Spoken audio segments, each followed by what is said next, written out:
बिस्मिल्लाहिर्रहमानिर्रहीम। अस्सलाम वालेकुम। कैपिटल टॉक में खुशामदेद। वज़ीर आज़म शहबाज शरीफ ने गिलगित बल्तिस्तान के इलेक्शन में कामयाबी हासिल करने पे पाकिस्तान पीपल्स पार्टी को मुबारकबाद पेश की है और उन्होंने इस इलेक्शन में हिस्सा लेने वाले तमाम उम्मीदवारों समेत जो इलेक्शन कराने वाली इंतज़ामिया है उसको भी मुबारकबाद दी है। तो जो वज़ीर आज़म शहबाज शरीफ साहब की मुबारकबाद है ये इसलिए बड़ी अहम है कि अगर पीपल्स पार्टी जो है उसको इलेक्शन में मेजॉरिटी मिल गई है तो क्या अब आने वाले दिनों में मुस्लिम लीग नून और पीपल्स पार्टी वहाँ मिलकर एक मखलूत हुकूमत बनाएंगे। दोनों जमातें जो हैं पहले से ही जो आज़ाद कश्मीर है वहाँ पर एक दूसरे की कोलेशन पार्टनर हैं। आज़ाद कश्मीर की सूरत हाल भी हमारे सामने है। तो आज़ाद कश्मीर में भी इलेक्शन होने वाला है, लेकिन इस वक्त जो आज़ाद कश्मीर के बाज़ इलाकों में जो बेचैनी है और गड़बड़ है और बहुत ही एक तशवीशनाक वाक़या जो है, काबिल अफ़सोस वाक़या है, वो जो रावलाकोट के इलाके में फायरिंग हुई है उसमें बहुत से लोग जो हैं उनकी जानें चली गई हैं, उसमें सिक्योरिटी फोर्सेस के और पुलिस के लोग भी शामिल हैं। तो ये जो वाक़यात हैं, क्या इसके बाद भी जो कालादम एक्शन कमेटी है उसके साथ मुज़ाकरात का सिलसिला जारी रहेगा? और ये जो सारी सूरत हाल है इसका पाकिस्तान की सियासत पर क्या असर पड़ेगा? पाकिस्तान जो है उसने अमेरिका और ईरान के दरमियान सुलह के लिए एक अहम किरदार अदा किया है, लेकिन ये पाकिस्तान के अंदर इस वक्त जो सियासी बेचैनी और गड़बड़ है, तो क्या पाकिस्तान के अंदर भी कोई सियासी मुफाहमत का रास्ता इख्तियार किया जाएगा या नहीं किया जाएगा? इस पे गुफ्तगू के लिए आज हमारे साथ मौजूद हैं डॉक्टर तारिक फजल चौधरी साहब, वफाकी वज़ीर बराए पार्लिमानी अमूर। उनके साथ मौजूद हैं जनाब आगा रफ़ीउल्लाह साहब, रुकन कौमी असम्बली पाकिस्तान पीपल्स पार्टी, और जनाब शाहिद खटक साहब जो कौमी असम्बली में पाकिस्तान तहरीक इंसाफ के पार्लिमानी लीडर हैं। तो गुफ्तगू से पहले मैं चाहूँगा कि पिछले कुछ दिनों में हमने जो गिलगित बल्तिस्तान की जो इंतखाबी सूरत हाल है उस पर जो प्रोग्राम किए थे, तो उसमें राना सनाउल्लाह साहब ने और डॉक्टर तारिक फजल चौधरी साहब ने बार बार ये कहा था कि इलेक्शन फ्री एंड फेयर होगा। सुनिए उन्होंने क्या कहा था। गवर्नमेंट ऑफ पाकिस्तान इसमें जो भी रोल अदा कर सकी ज़रूर करेगी। जीबी में असिस्ट करेगी। इलेक्शन कमीशन को जो सपोर्ट हमसे चाहिए होगी हम देंगे कि साफ शफाफ इलेक्शन हो।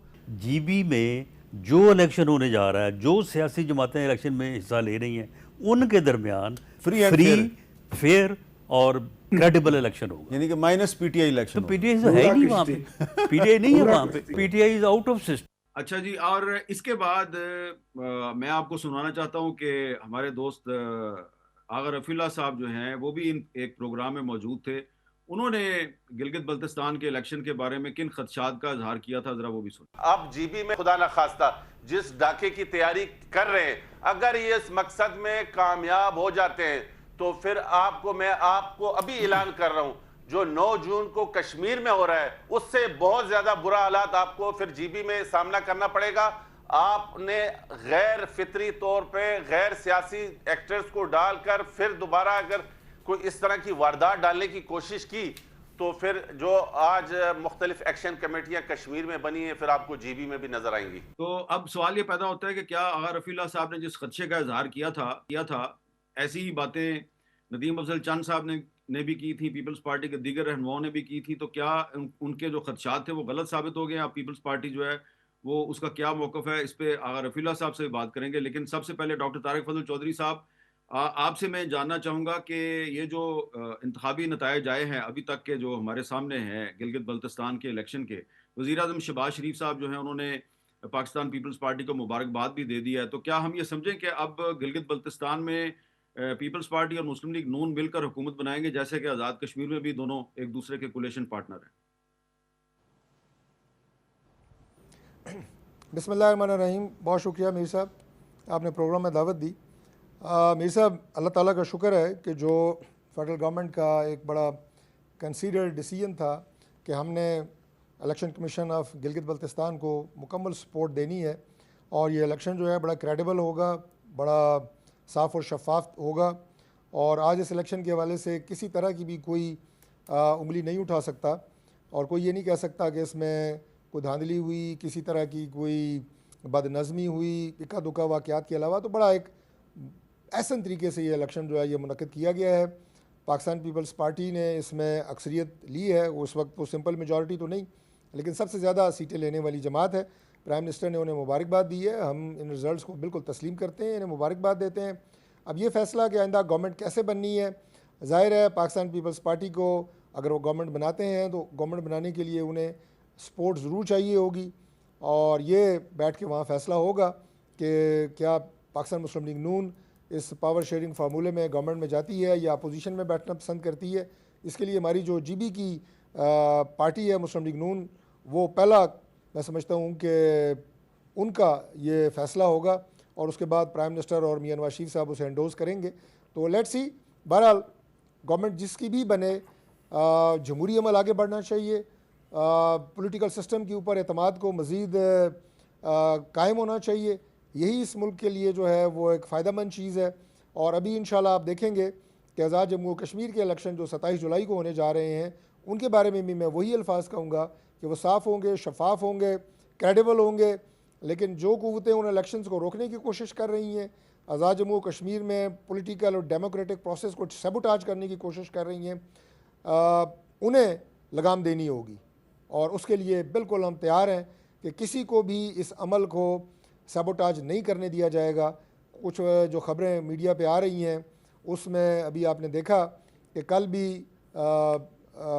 रावला कोट में कुछ हंगामे थे। आज वहाँ पे जो इतला आई हैं कि 4 जो है वहाँ पे पुलिस के, जिनमें 3 पुलिस के जवान और 1 FC के जवान, उन्हें शहीद किया गया। बरह रास्त उन पर फायरिंग की गई एक अलअदम तंजीम की जानिब से, और वो एक जनाजे की आप ये कहें कि सिक्योरिटी पे मामूर पुलिस थी। और उसके बाद वो जो जत्था है उनकी जो हैवानियत है, कहें कि उस वक्त भी उन्हें तस्कीन नहीं हुई उन्हें शहीद करने के बाद। उसके बाद उनकी जो डेड बॉडीज़ थी, उनकी लाशें थी, उनके ऊपर हमलावर होके उनके चेहरे बिगाड़ने की कोशिश की गई, जो कि रावला कोट के नौजवान थे। ये बाहर से गई हुई पुलिस नहीं थी। वो जो शहीद हुए हैं लोग वो रावला कोट के थे। तो मैं समझता हूँ कि ये रवैया जो है और इस तरह की जुनूनियत, ये कतई तौर पे इसकी किसी भी रियासत में इजाज़त नहीं दी जा सकती। हम इंशाअल्लाह ताला वहाँ पे बड़े पुरअमन तरीके से इलेक्शन कराएंगे, जिसके जो भी डिमांड्स हैं वो लेके इलेक्शन में जाए और वहाँ से पूरी करवाए। अच्छा, और रफीला साहब, अब आप क्या कहेंगे जिन खदशात का आपने इजहार किया था, क्या आपके खदशात गलत साबित हो गए और क्या अब पीपल्स पार्टी जो है वो मुस्लिम लीग नून के साथ मिलकर हुकूमत बना सकती है? बिस्मिल्लाहिर्रहमानिर्रहीम, अल्लाहुम्मा सल्ली अला मुहम्मद व अला आलि मोहम्मद। मीर साहब बहुत शुक्रिया। मीर साहब, मेरे ख़दशात सही थे और मेरे ख़दशात के ऊपर मैं अभी भी बरकरार हूँ। मैं सिर्फ थोड़ा सा आज़ाद कश्मीर के हवाले से जो डॉक्टर तारिक फ़ज़ल चौधरी साहब ने बात की, मैं उस पर बात करूँगा कि इसमें कोई दो राय नहीं है कि मैंने आपके पिछले प्रोग्राम में भी ये बात की थी कि कश्मीर हमारी शहरग है और उस शहरग के ऊपर एक साजिश सिस्टम रचाई जा रही है। ख़ास तौर से आपका पड़ोसी मुल्क वो चाह रहा है कि आप इंटरनेशनली जो आप को अल्लाह पाक कामयाबियाँ दे रहे हैं उसको सबुदास करने के लिए कश्मीर में ये एक प्लानिंग की गई है। हम कश्मीर के हर इशू पे कश्मीरियों के साथ हैं, ना कि किसी जत्थे या प्रेशर ग्रुप के चक्कर में आके हमारे नौजवानों की ये कौन सी तहरीक है जिसमें आप लोगों की लाशें और अपने ही सिक्योरिटी के मामूर, अपने ही बच्चों के, अपने ही नौजवानों के ऊपर इस किस्म का खून रेज। तो ये साजिश है। मैं कश्मीर की आवाम को आपकी तवज्जो से कहूँगा कि खुदारा इस साजिश से दूर रहें। बाकी रहा GB का इलेक्शन, आज भी इस टाइम भी हमारे लोग मुख्तलिफ हलकों में बैठे हुए हैं धरना डाल के। इलेक्शन के रिज़ल्ट अभी भी रोके हुए हैं। देखें, हमारा हम दोबारा मैं कहूँगा पाकिस्तान मुस्लिम लीग नून की तरह GB की आवाम से गिला नहीं करेंगे कि आपने उस टाइम हमारा साथ नहीं दिया या उस टाइम जब मुझे निकाला आप लोग क्यों नहीं निकले। हम उस टाइम कश्मीर GB की आवाम के हम मशकूर हैं। GB की आवाम ने पाकिस्तान पीपल्स पार्टी पर एतमाद किया, भरपूर एतमाद किया। हम बिल्कुल मेजॉरिटी के साथ स्वीप कर रहे थे, लेकिन अभी भी जो रिज़ल्ट रोके गए, जो देखें मीर साहब, आपके प्रोग्राम में पिछली दफ़ा मैंने कहा था कि जो पाकिस्तान तहरीक इंसाफ के लोग आना चाह रहे थे GB पे, उनको क्यों रोका गया? उनको भी आने देते ताकि किसी तरीके से किसी को मौका ना मिले कि उंगली उठा सके। एक अच्छा माहौल बना हुआ था, एक अच्छा माहौल था। तहरीक इंसाफ के दोस्त भी आते हैं, वो भी अपनी पार्टी सपेट करते हैं, वहाँ पर फैसला छोड़ते हैं। अल्हम्दुलिल्लाह अल्हम्दुलिल्लाह सुम्मा अल्हम्दुलिल्लाह कि पाकिस्तान में के GB के अवाम ने पाकिस्तान पीपल्स पार्टी पर भरपूर एतमाद किया। मैं बेहद मशकूर हूँ GB के लोगों का। लेकिन पाकिस्तान पीपल्स पार्टी के वर्कर अपने वोट की चौकीदारी कर रहे हैं, पैरा दे रहे हैं और इस टाइम भी मुख्तलिफ हलकों में धरनों पे बैठे हुए हैं कि किसी तरीके से हम फार्म 47 ले सके, जो हमारा हक है, जो फार्म 45 के मुताबिक है। अच्छा जी, शाहिद खटक साहब, आपने भी गिलगित बल्तिस्तान के इलेक्शन के लिए जो कैंपेन थी उसमें पार्टिसिपेट करने की कोशिश की, आपको वापस भी भेज दिया गया, और जो इन्फॉर्मेशन है उसके मुताबिक आपकी पार्टी के जो हमायत याफ्ता कुछ उम्मीदवार हैं उनको भी कामयाबी हासिल हुई है। तो अगर इलेक्शन के नतायज को सामने रखा जाए तो मजलिस वहदतुल मुस्लिमीन और आपके पास 2-3 सीटें तो हैं, तो अगर किसी पार्टी को सादा अक्सरियत नहीं मिलती तो उनको यकीनन हुकूमत बनाने के लिए वोट चाहिए होंगे, तो आपकी पार्टी की क्या स्ट्रेटजी है, इस पे कोई आपने डिस्कशन की है? बिस्मिल्लाहिर्रहमानिर्रहीम। मीर साहब, सबसे पहले तो मैं जो जीबी में इलेक्शन हुए उसमें वहाँ की जो इंतज़ामिया थी, पुलिस थी या पाकिस्तान की इस्टेब्लिशमेंट मैं कह दूँगा, उन्होंने जिस ज़बरदस्त तरीके से वहाँ पे मौजूदा रजीम की सहूलत कारी की, मुझे 8 फरवरी का वो इलेक्शन याद आ गया कि जब 8 फरवरी रात 12 बजे तक 190 तक सीटों पे तहरीक इंसाफ कौमी असम्बली की सीटों पर जिस तरह हम लीडिंग पे थे, इसी तरह जीबी के इलेक्शन में अगर आप ने कहा कि जी मैं गया, आपको पता है मीर साहब कि मैं तकरीबन 8-9 किलोमीटर बाबूसर टॉप से पैदल चल के गया, क्योंकि वहाँ पे पुलिस खड़ी की गई थी और एक स्पेशल DIG डिप्लॉयड था कि शायद खटक आ रहा है, इसको रोका जाए। इसी तरह सलमान राजा साहब, नईम पंजोता साहब और उनके साथ हमारे साथी थे, उनको रोका गया। जुनैद अकबर साहब, हमारे MNAs MPs वहाँ थे, उनको जीबी से बेदखल किया गया। मैंने 4 दिन गुजारे मीर साहब, जिस घर भी मैं स्टे करता वहाँ पे रात को पुलिस पहुँची होती, सुबह को पुलिस पहुँची होती, जहाँ पे हम एक्टिविटी अनाउंस करते वहाँ पे पकड़ दकड़ स्टार्ट कर देते। देखिए, ये इलेक्शन ऐसा तो नहीं होता कि आप अगले के पाँव और हाथ बांध लें और उसके बाद आप कहें कि जी हम जीत गए हैं। देखिए, जीबी की आवाम का जो फैसला था वो इमरान खान था।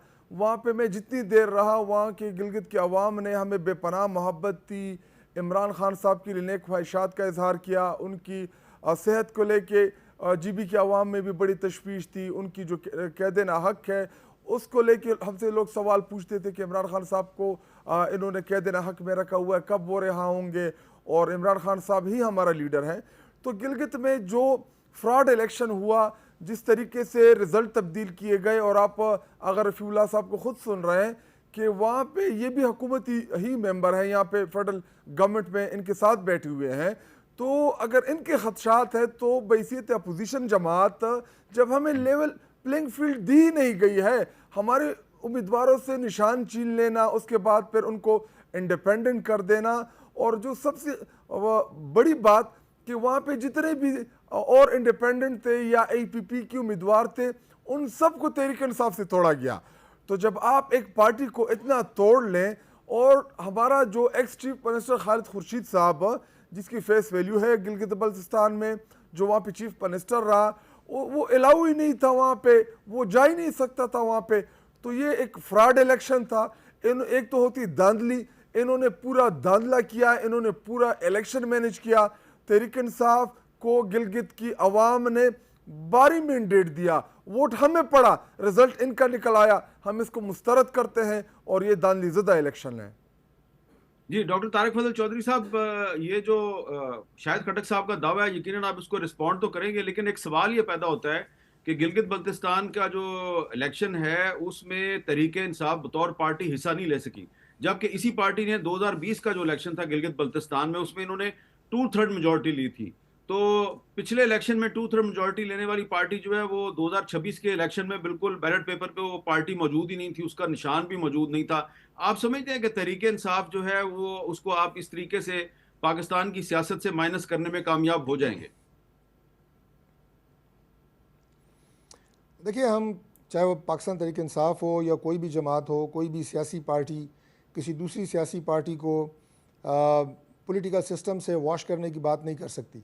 हम जमहूरी अमल पे यकीन रखते हैं, और जमहूरी अमल से ही किसी जमात को आप साइड लाइन कर सकते हैं, लेकिन उसे वॉश करने की बात ये कोई भी डेमोक्रेटिक पार्टी बिल्कुल नहीं करती, ना हम ऐसा चाहते हैं।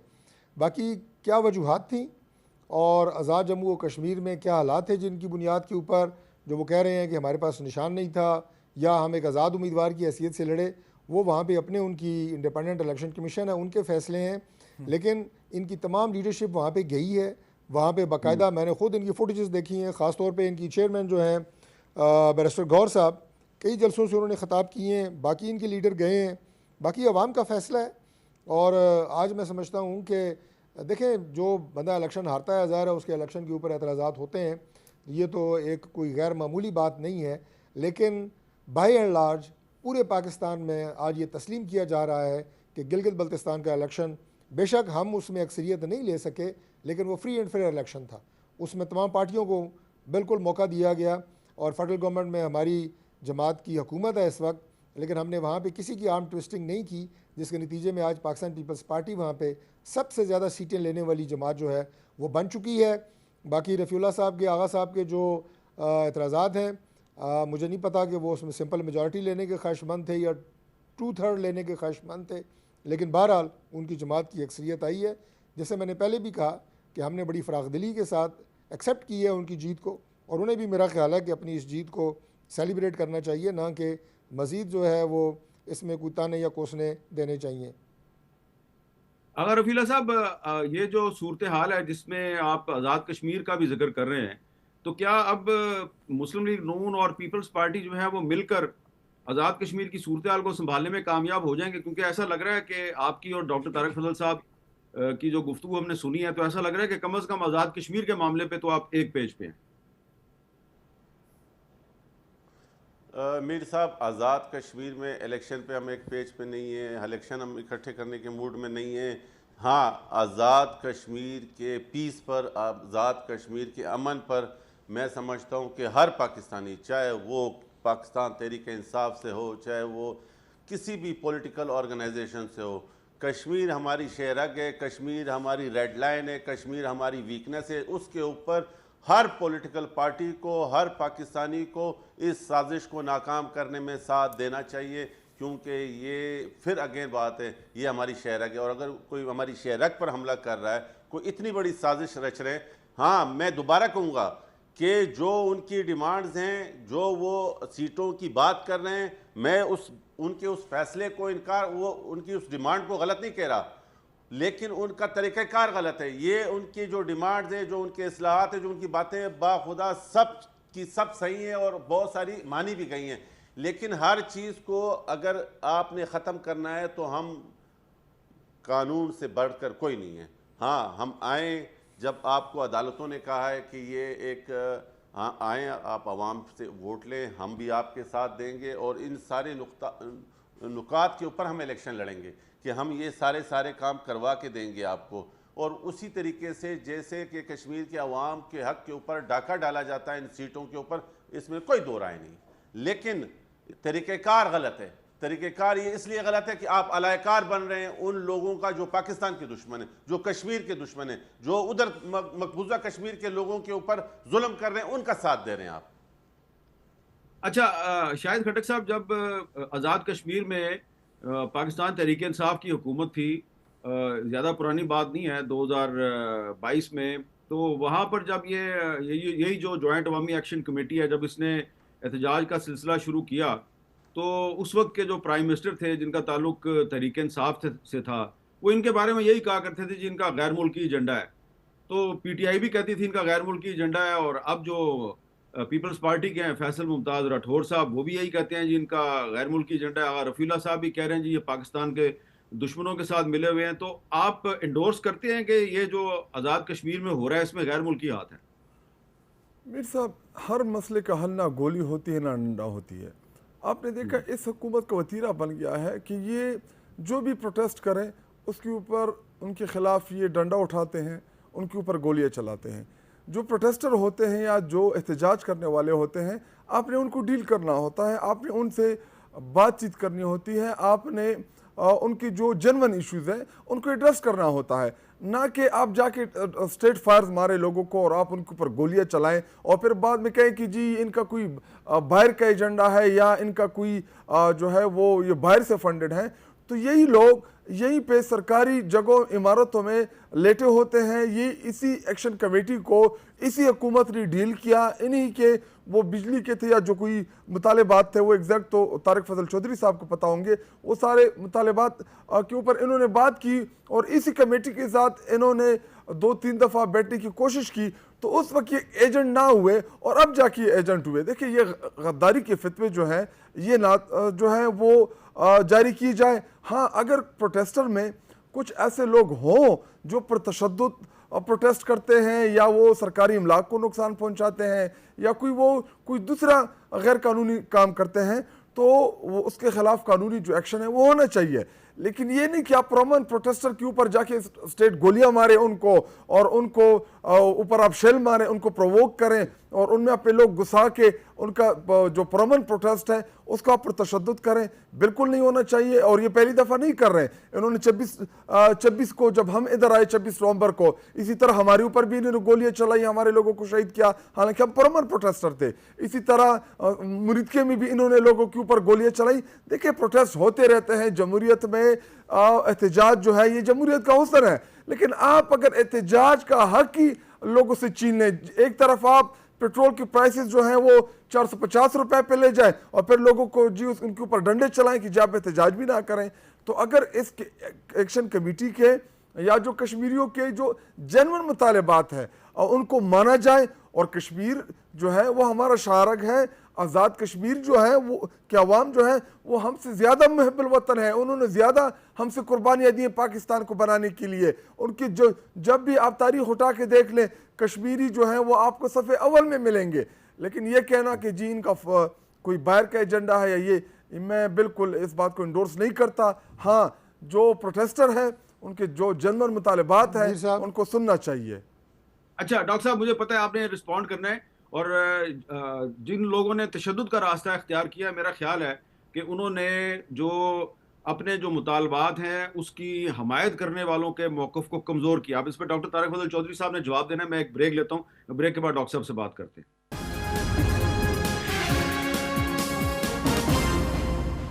कैपिटल टॉक में दोबारा खुशामदेद। हम बात कर रहे हैं गिलगित बल्तिस्तान के इलेक्शन के नताइज के पाकिस्तान की सियासत पे क्या असरात होंगे और इस वक्त जो आज़ाद कश्मीर में सूरत हाल है उसको कैसे संभाला जाए। हमारे साथ डॉक्टर तारिक फजल चौधरी साहब मौजूद हैं जो वफाकी वज़ीर पार्लिमानी अमूर हैं और पिछले साल जब अक्टूबर में ये जो कालदम जम्मू कश्मीर जॉइंट अवामी एक्शन कमेटी है इसके साथ मुज़ाकरात हुए थे, तो डॉक्टर तारिक फजल चौधरी साहब उन मिनिस्टर्स में शामिल थे जिन्होंने के उस मायदे पर दस्तखत किए थे। तो डॉक्टर साहब, आप माजी में भी इस इशू पे बातचीत कर चुके हैं, लेकिन अब जबकि इसको जॉइंट एक्शन कमेटी को कालदम करार दे दिया गया है और वहाँ पे जो तशद्दुद के वाक़यात हुए हैं उस पर आपने भी अफसोस का इजहार किया है, सारे उस पर अफसोस का इजहार कर रहे हैं। लेकिन एक सवाल पैदा ये हुआ है कि ये जम्मू कश्मीर जॉइंट अवामी एक्शन कमेटी जो है, ये पहले भी जब इसने मुजाहरे किए थे तो उसमें इस तरह के वाक़यात पहले भी हुए थे, उसमें FIR दर्ज हुई थी।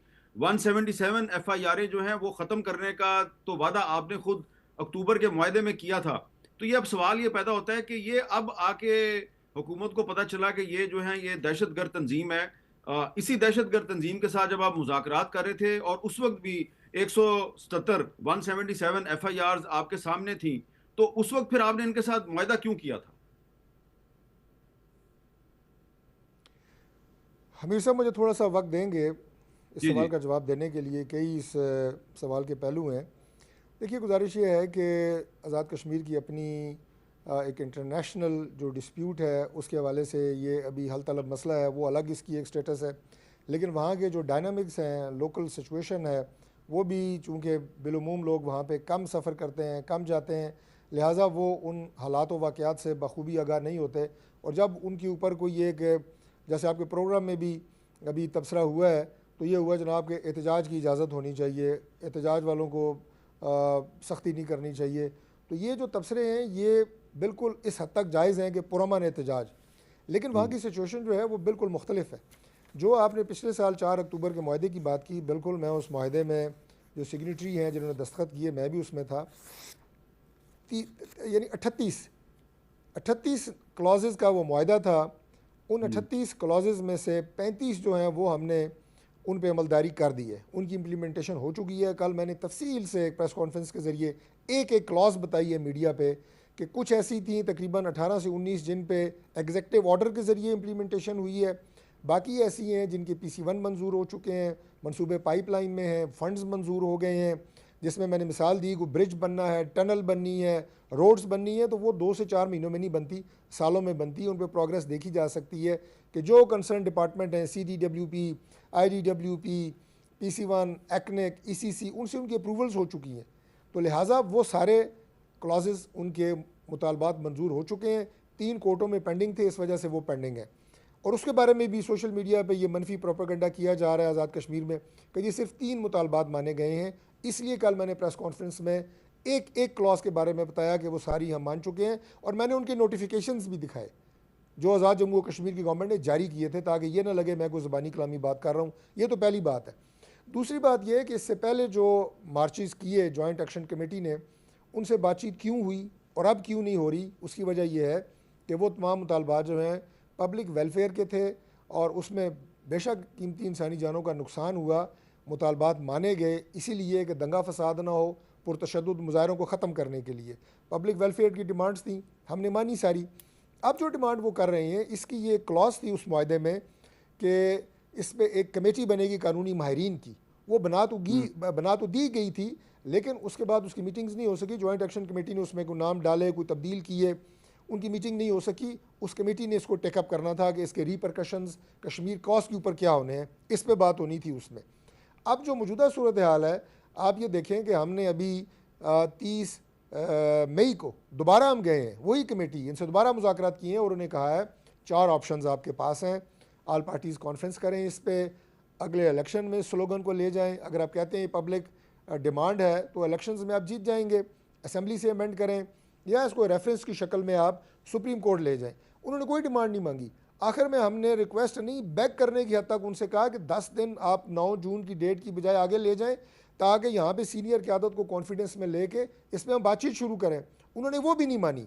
इसलिए आज हम ये समझते हैं कि उनका ये एजेंडा कि नहीं, हर सूरत में दंगा फसाद फितना हमने करना ही करना है, और उसका अमली मुजाहरा आपने देखा है। कुछ रावला कोट की मैंने मिसाल दी कि लोकल पुलिस के जवान जिनका ताल्लुक रावला कोट से था, आज़ाद कश्मीर पुलिस के, उनके ऊपर बराह रास्त फायरिंग की गई। अब मेरे भाई यहाँ पे कह रहे हैं जनाब के पुरअमन एहतजाज, तो पुलिस के ऊपर लॉ इन्फोर्सिंग एजेंसीज़ पे एक FC का जवान भी शहीद हुआ है, डायरेक्ट फायर करना, ये क्या पुरअमन एहतजाज है? और ये शुरुआत है। उसके बाद वहाँ पे CMH पे उन्होंने हमला किया, वहाँ पे सारे लोकल मरीज़ होते हैं, उन्हें उन्होंने मारा पीटा, उनके आउट इन गेट पे उन्होंने जनाब वो मुजाहिरीन ने उन पे कब्ज़े कर लिए, वो भी आज़ाद कश्मीर पुलिस ने बड़े पुरअमन तरीके से उनसे वो कब्ज़ा वापस लिया। तो ये अगर आप मनाज़र पूरी दुनिया को दिखा रहे हैं तो आप मदद किसकी कर रहे हैं? मदद आप इंडिया की कर रहे हैं। इसलिए कहा जा रहा है कि इंडियन एजेंडा है। और इसकी एक और मिसाल, एक और छोटी सी बात, छोटी सी एक बात एक रह गई। 12 सीटों के हवाले से मीर साहब आप ख़ुद कश्मीरी हैं, ये जम्मू और कश्मीर मकबूजा के मुहाजिरीन हैं। आज जैसे मैंने पहले कहा, बस ये मैं आखिरी बात कर रहा हूँ कि मसला कश्मीर जो है ये इंटरनेशनल एजेंडे के ऊपर एक मसला अभी मौजूद है जो हल तलब है। इस पर प्लेबिसाइड होना है, इस्तिस्वाब राय होनी है। क्या पाकिस्तान खुद अपने ये 22 से 23 लाख जो मुहाजिरीन यहाँ आबाद हैं, कश्मीरी हैं, इनका उस इस्तिस्वाब राय में जो हिस्सा डालना है इन्होंने इंशाअल्लाह, और डलेगा और होगा, उसे हम खुद ख़त्म कर दें अपने हाथों से? यानी इंडिया 40 लाख गैर कश्मीरी आबाद कर रहा है मकबूजा कश्मीर में, नरेंद्र मोदी, और आप हमें ये कह रहे हैं कि हम अपने ये 22-23 लाख कश्मीरियों का राइट ऑफ सेल्फ डिटर्मिनेशन के अंदर जो वोट डालना है उन्होंने कल, वो हम खुद खत्म कर दें? तो ये तो कश्मीर का इसके ऊपर बराह रास्त हमला है, डेंट है, जो कि इंडिया डालना चाहता है।